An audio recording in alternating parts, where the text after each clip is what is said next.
Ang topic natin ngayon ay ni-request ng ating kaibigan at taga-subaybay na si Norman Lusabia. Ang kanya tanong kung ilan at ano ang mga anti-weapons ng Philippine Army. Tapundo. Pero bago tayo magpatuloy, huwag niyong kalimutan pindutin ang subscribe button para lagi kayong updated.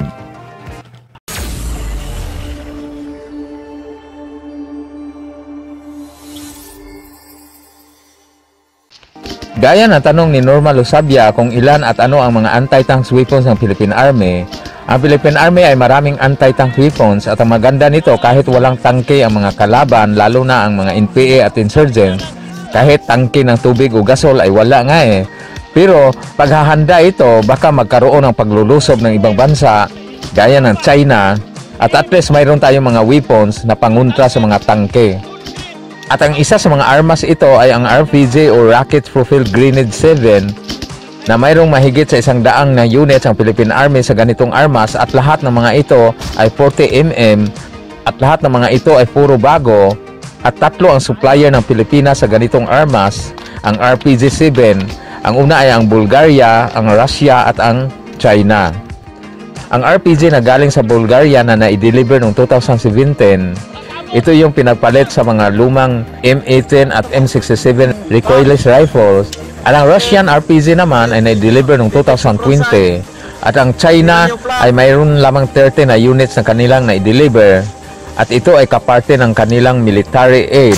At kanila itong na-deliver noong 2020. Ang Philippine Army ay may tinatawag na arm-bust anti-tank weapons na mula sa Germany. Ito ang 67mm at ito'y ginagamit ngayon sa mechanized infantry units ng Philippine Army at ito'y natanggap noong 2014.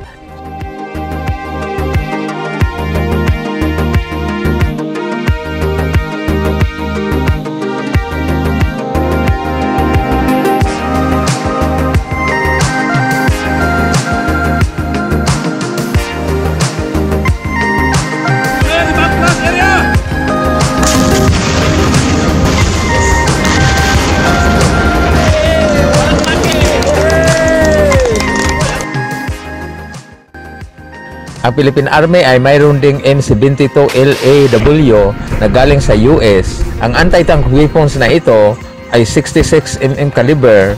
Ang M72 LAW or LAW ay isang portable one-shot 66mm na may 2.6 inches unguided anti-tank. At ang Philippine Army ay mayroon ding M40 na galing pa rin sa US. Isa itong recoilless rifles 105mm na armas. At ito na i-deliver noong 2016. Ang M40 recoilless rifle ay isang portable 105mm recoilless rifle na gawa ng US at ito'y primarily anti-tank weapons. At ito'y ni-employed as an anti-personnel role gamit ang anti-personnel tracer plate set. Pwede rin tayo mag-snipe ng medyo. Bullseye yung target natin. Patay ang mga abusayap doon. Zero, ha?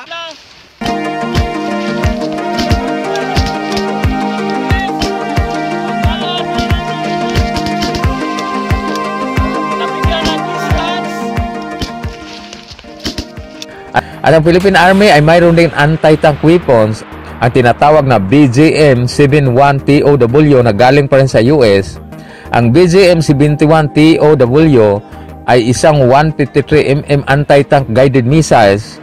Ang Philippine government ay nakatanggap ng $18 million worth of weapon system mula sa US government. At may total na 100 Cube Lance optically guided missiles BGM-71 TOW missiles. At ang 12 improved target acquisition system and support equipment. Ang mga weapon na ito ay kabahagi sa $18 million worth of weapons na ibinigay ng Amerika para labanan ang mga Islamist militants sa Mindanao. Ang precision guided missiles at munition ay malaking maitulong nito sa Armed Forces of the Philippines para maprotektahan ang mga kababayan natin sa Mindanao at sa buong Pilipinas laban sa mga pagbabanta ng mga terorista. Ang kalaban nila ngayon ay hindi na kanyon at mga machine gun at mga howitzers, kundi missiles na. Tama yan para mapulbos at maubos ang mga ito. Ang BGM-71 TOW ay isang Tube Lance optically guided track wire-guided anti-tank missiles na gawa ng US. Ang TOW ay siyang pinagpalit sa mga maliliit na missiles gaya ng SS at Intact. Ang TO or TOW missiles ay mas twice effective range kumpara sa SS at Intact. at mas powerful ito ang kanyang warhead at mas improve ang kanyang semi-automatic guidance system na pwedeng lalagyan ng infrared cameras para sa gabi ng mga operasyon. Ang ibig sabihin nito ay ang BGM-71TO missiles ay hindi lang pang anti-tank kundi lahat ng mga klaseng anti dahil missiles ito Ang TOW missiles ay isa sa pinakamaraming bansa sa mundo ang gumagamit nito. Ang TOW anti-tank missiles ay pinoproduce noong 1970 as an anti-tank guided missiles. Ang TOW ay nilalagay sa truck at sa helicopters at mayroong 56 na bansa sa buong mundo na gumamit ng ganitong weapons, kasama na ang Pilipinas. At gamit ito sa giyera ng maraming bansa sa mundo. At una itong ginamit sa panahon ng Vietnam War at noong 1982 ay ginamit ito ng Israel Defense Force noong kasagsagan ng 1982 Lebanon War. At ito ang ginamit ng mga Israeli anti-tank team para pulbusin ang mga Syrian Armored Forces at wasakin ang mga Syrian Soviet Med T-72 tank. 30 na Syrian tanks ang pinasabog ng mga Israeli. At gamit din ito nung Iran and Iraq War noong 1980s at ang Islamic Republic of Iran Army ay gumamit nito laban sa mga Iraqi. Noong 1981 Persian Gulf War, maraming TOW missiles ang ginamit ng US para sa Operation Desert Storm. At noong 1993 sa Somalia, ang United Nations troops ay gumagamit ng maraming TOW missiles para pulbusin ang mga terorista na grupo na pinamunuan ni Mohammed Faria Aidid doon sa The Battle of Mogadishu. At ang TOW missiles ay kinarga sa AH-1 Cobra attack helicopters. At noong 2011, ang TO missiles ay ginagamit din doon sa war in Afghanistan. At noong 2003, ginamit din ito sa Iraq War.